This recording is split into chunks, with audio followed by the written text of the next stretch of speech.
Hi there, Capricorns. Thanks so much for tuning in. I'm Astrogirl, and we're looking at January 12 through January 18. Unfortunately, the starcast for this week is focused on two planets that don't have the best reputations in the solar system. The first one is Mars, the planet of energy, stamina, passion. On Monday, Mars leaves rational Aquarius and moves into the emotional waters of Pisces, where it gets into an aggressive square off with Saturn, the planet of focus and discipline, which is in Sagittarius. Trying to do anything productive under the influence of this Mars in conflict with Saturn is like trying to swim with a lead ball and chain wrapped around your leg. It's impossible.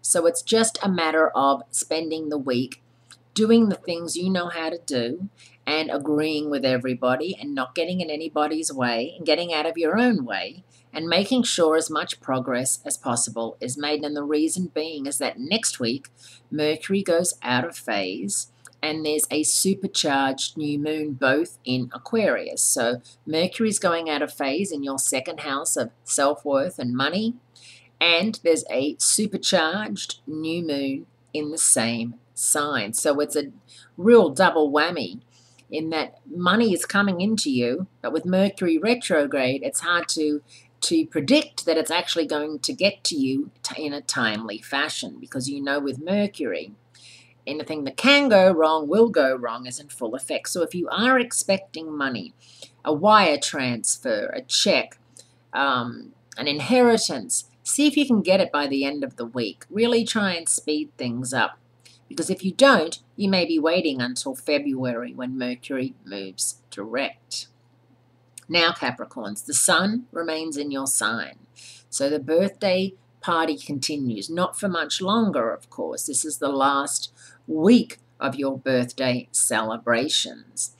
And it's important for you that you really work out who you are in 2015, what it is you want to achieve, and who you need around you to achieve these things, because no one can do everything on their own.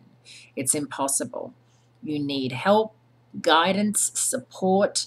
You need a hug at the end of the day, and you need someone to tell you that you're on the right track, because you'll second guess yourself way too much if you don't. So remember these things, and remember that with Mars in Pisces, your siblings, your neighbors, and people that you speak to every day, maybe it's the guy in the coffee shop, maybe it's the person you buy your newspaper from, maybe it's, where you get your petrol from. These kind of people are going to be very helpful for you, believe it or not, just by the fact that they could say something that really, resonates with you, triggers something, and you think to yourself, wow, that's pretty smart that they noticed that, or that would work, or that's something to really think about. I find that you get the best advice from strangers too, the best advice from someone that you sit next to on the bus or an aeroplane, or, at the car wash where you're waiting for your car to come out. They can just say one or two things that afterwards you think, wow, who is that? So keep your eyes out and ears open for someone like that this week. Have a great week, and I'll speak to you again next week.